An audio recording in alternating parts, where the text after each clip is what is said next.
अच्छा भाई सुनो, फैक्टोरियल क्वेश्चन, ठीक है। ये क्वेश्चन जो है इसके क्वेश्चन के बारे में पहले आपको बता देता हूँ क्या है बेसिकली, है ना।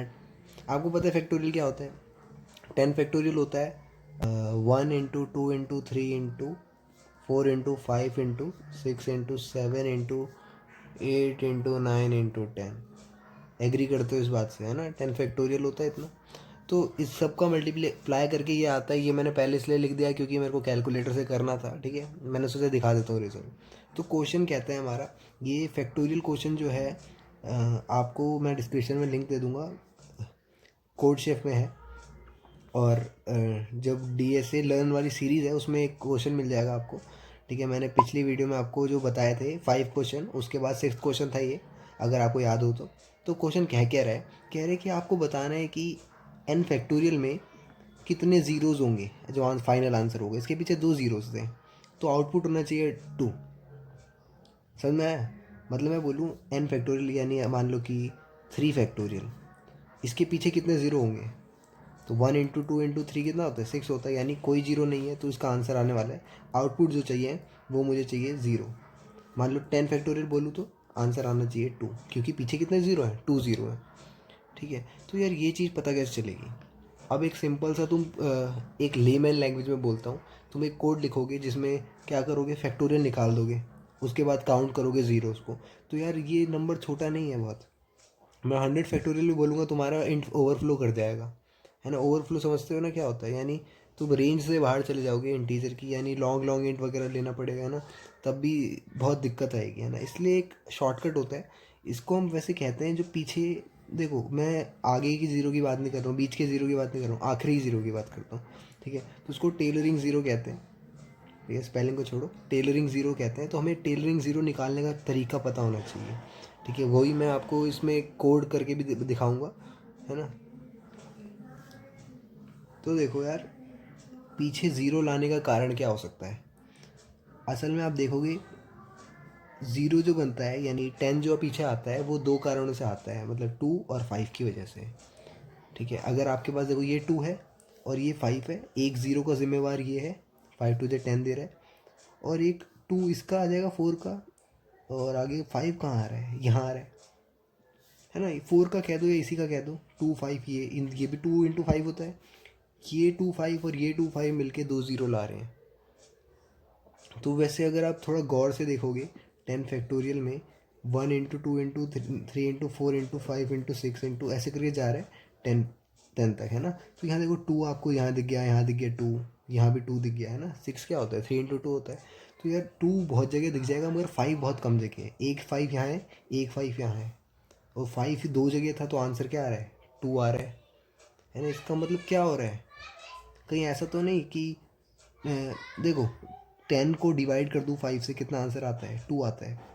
तो इसका मतलब यही आंसर होगा यार, है ना। मगर ऐसा एक हद तक सही है, मगर ऐसा कह नहीं सकते। बस इतना पक्का है कि 2 ज़्यादा आएंगे, 5 कम आएंगे, है ना। 2 देखो कितने सारे आ रहे हैं, 5 कम आ रहे हैं। तो आंसर क्या हो सकता था कि अगर मैं पूछूं कि टेलरिंग ज़ीरो क्या है, यानी 10 फैक्टोरियल के पीछे कितने ज़ीरो आएंगे, तो आप बोलोगे 2। कैसे? n डिवाइड 5 कर दो, है ना। इंटीजर आंसर में n डिवाइड 5 कर दो, तो ठीक है, चलो एक पल के लिए मान लेते हैं। मगर क्या ऐसा हमेशा होगा? नहीं। ये चीज़ समझो। मान लो एक एग्जांपल देता हूँ आपको, 25 फैक्टोरियल। तो 1 into 2 into ऐसे चलेगा, 10 into 11 into ऐसे चलेगा, आगे जाके 24 into 25 सबका मल्टीप्लाई चलेगा, ठीक है। मेरे को पता नहीं है, बहुत बड़ा आंसर आने वाला है ना। मगर इतना पक्का है कि क्या 25 डिवाइड 5 कितना होता है?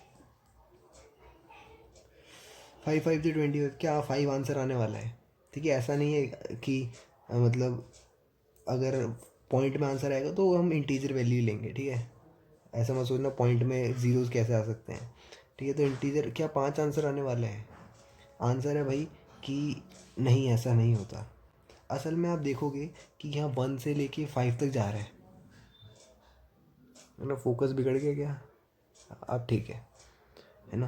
1 से लेके 5 तक जा रहा है, फिर अगला अगला 5 कहाँ आ रहा है? 5 कदम बाद आ रहा है, यानी 5 की टेबल चल रही थी, है ना। इसलिए मैंने डिवाइड करा 5 से। तो तुम बोलोगे 5 अब आ रहा है, फिर 5 पे आ रहा है, फिर 10 पे, फिर 15 पे आएगा 5, तो 3 0 15 पे होंगे, है ना, ये सब तो ठीक है। मगर 25 पे देखो यार, यहाँ पे 2 बार 25 क्या होता है, 5 × 5 होता है।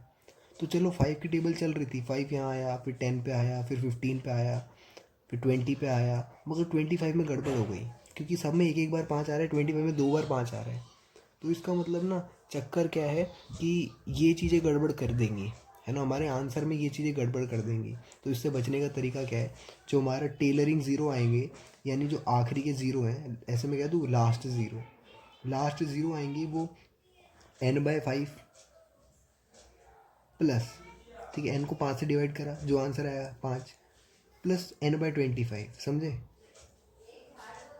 ठीक है। मान लो 25 है, 25 में 25 करेंगे 1 आएगा, तो एक और ऐड करना पड़ जाएगा, ठीक है, समझ में।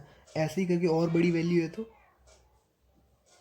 n/125 फिर n/625, ऐसे करके चलता रहेगा यार ये।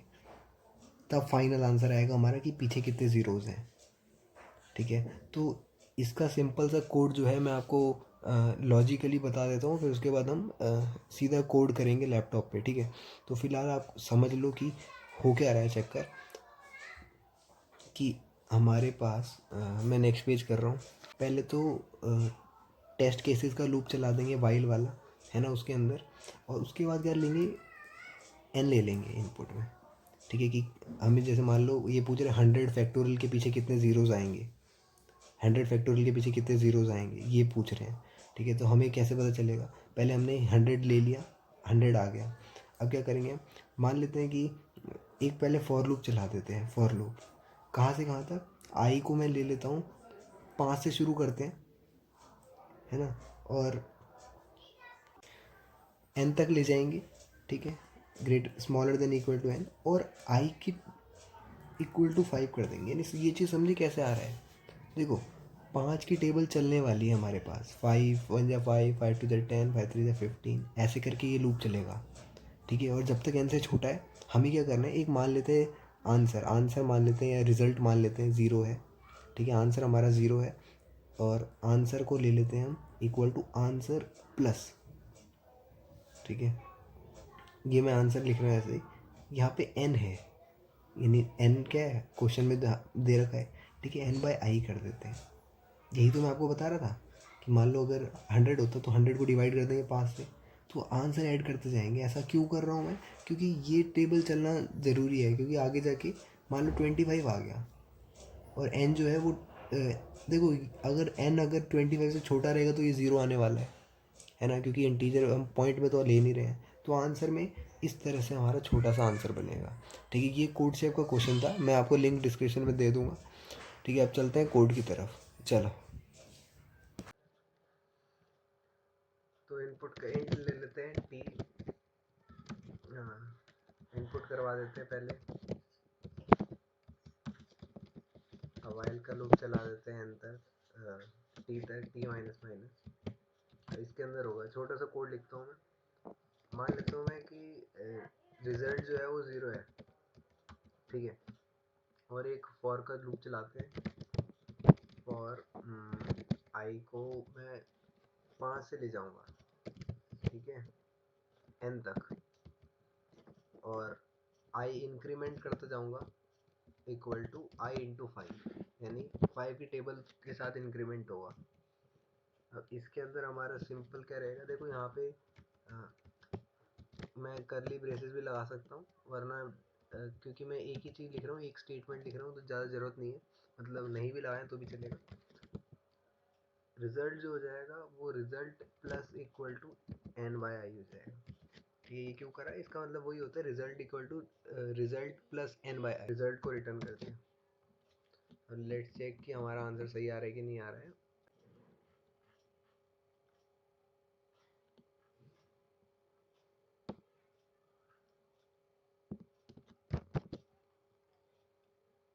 आउटपुट ये आना चाहिए, इनपुट ये था।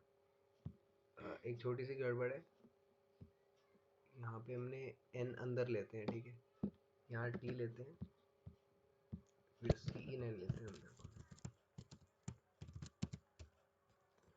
ठीक लग रहा है मेरे को। Let's see.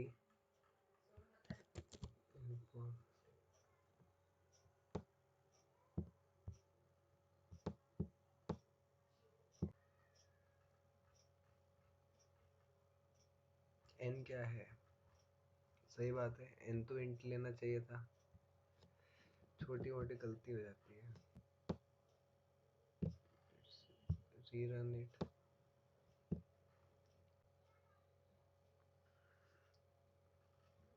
एग्जीक्यूट सक्सेसफुली हो गया, आउटपुट नहीं आ रहा है। आउटपुट निकाला ही कहाँ जो आएगा, रिटर्न कर रहा हूँ। सी आउट करते हैं।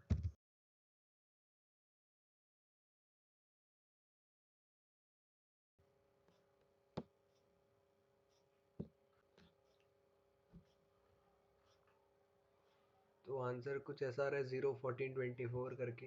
जो हमारा आंसर है यही है। 24 तक तो ठीक है, उसके नीचे 2183837। ठीक है, तो ये भी ठीक आ रहा है एकदम। चलो अच्छी बात है, सबमिट कर देता हूँ मैं फटाफट से। क्वेश्चन का लिंक डिस्क्रिप्शन में देख लेना। तो हमारा आंसर हो गया सक्सेसफुली सबमिट, स्टेटस करेक्ट।